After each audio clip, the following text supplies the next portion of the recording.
Hello again, it's your friendly neighborhood host, JT Wheatley, back for another episode of the History of Comics podcast, this time with the life of Owen Charles Middleton. One of the many tragedies of racism is how it drives many of its victims to criminal lifestyles. While ultimately every individual makes a choice to commit crime, racist treatment can definitely push them in that direction. A prime example of this was Owen Charles Middleton, a talented artist who, partly due to his racist treatment, was in and out of prison for years. Nevertheless, he would ascend above it, making notable contributions to art and comic books. Owen Charles Middleton was born on March 2, 1888, in Charleston, South Carolina. His father, Jonas, was a former slave from the Afrocentric Gola culture of the St. Helens Island, while his mother, Elizabeth, came from Kentucky. Owen was one of 6 children, though only he and one other sibling survived past infancy. The family moved to Cleveland, Ohio after 2 devastating hurricanes destroyed much of the low country area and their homes. Middleton would display artistic talent at a young age and later attended Cass Western in Cleveland for 2 years before going to the Art Institute of Chicago. However, Middleton would have a troubled childhood, spending 2 years in the Boys Reformatory School at Cleveland for juvenile delinquency.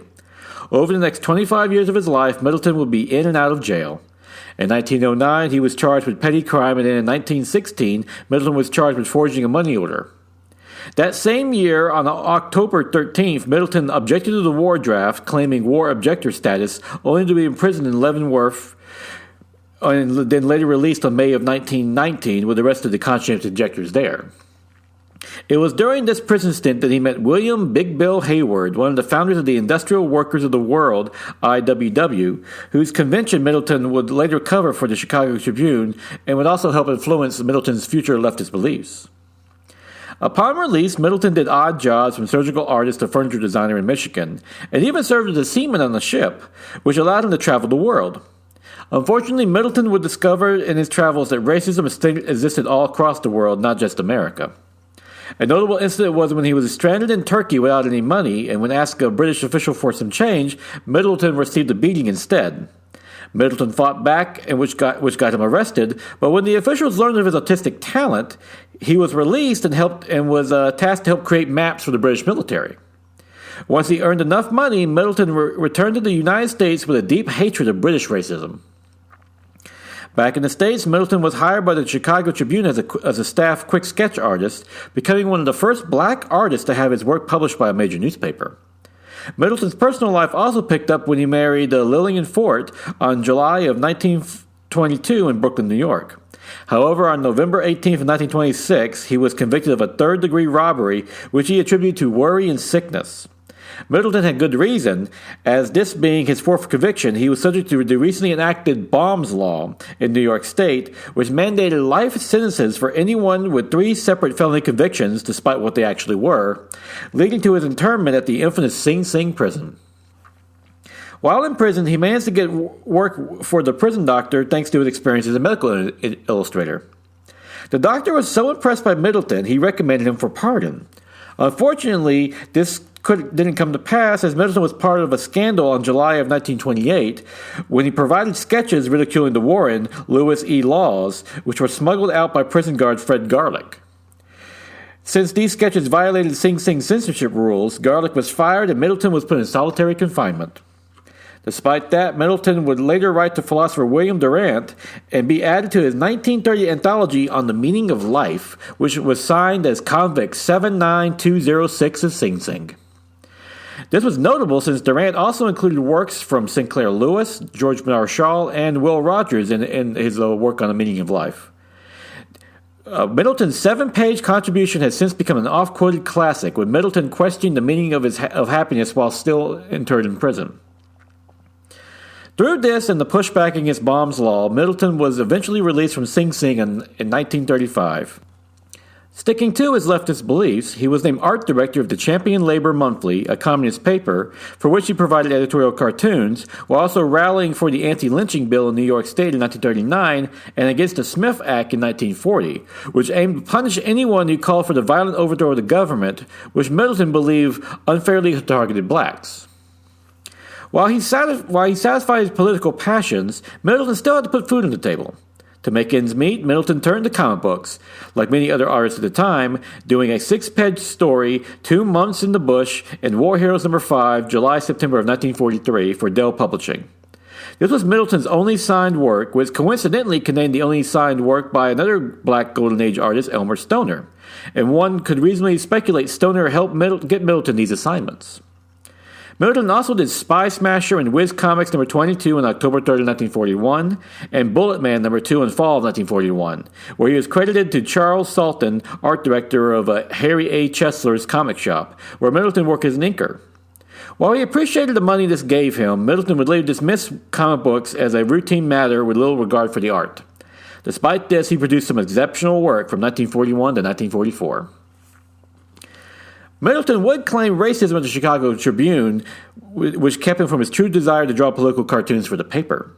The New York Times would later publish a cartoon by Middleton in May of 1945, becoming the first black artist in the book review section, which had originally appeared in the Birmingham Gazette, a British daily paper. After the war, Middleton did cartoons for black newspapers and social causes, such as drawing international material for the Progressive Party candidate Henry Wallace's presidential campaign. Middleton also worked with the National Council of Arts, Sciences, and Professions, NCASP, a leftist organization formed in opposition to the House Committee of Un-American Activities. This led Middleton to appearing at the United Nations in May of 1949 regarding the disposition of the former Italian colonies in Africa. Middleton later became more involved in local politics, becoming a member of the Bedford-Stuyvesant Action Committee for Fair Employment, which acted against a local pharmacy in January of 1951 when the white owner fired a black female pharmacist. She was later rehired in an amicable settlement. This activism would lead Middleton to run for the New York State Senate seat on the American Labor Party ticket for the 11th District in Brooklyn, New York in 1952, but he died on October 20th before the election. Nevertheless, he still received 976 votes posthumously. And that is the life of Owen Charles Middleton. Despite a troubled life filled with crime and racism, he managed to rise above it, pushing both his art and political causes for the betterment of others. Plus, he managed to make more than a few good comic books along the way. I would like to thank the chief source for this episode, Invisible Men, the trailblazing black artist of comic books by Ken Quattro, which features a great biography of Owen Middleton, along with numerous other black artists of the Golden Age. A must-read for any comic book fan.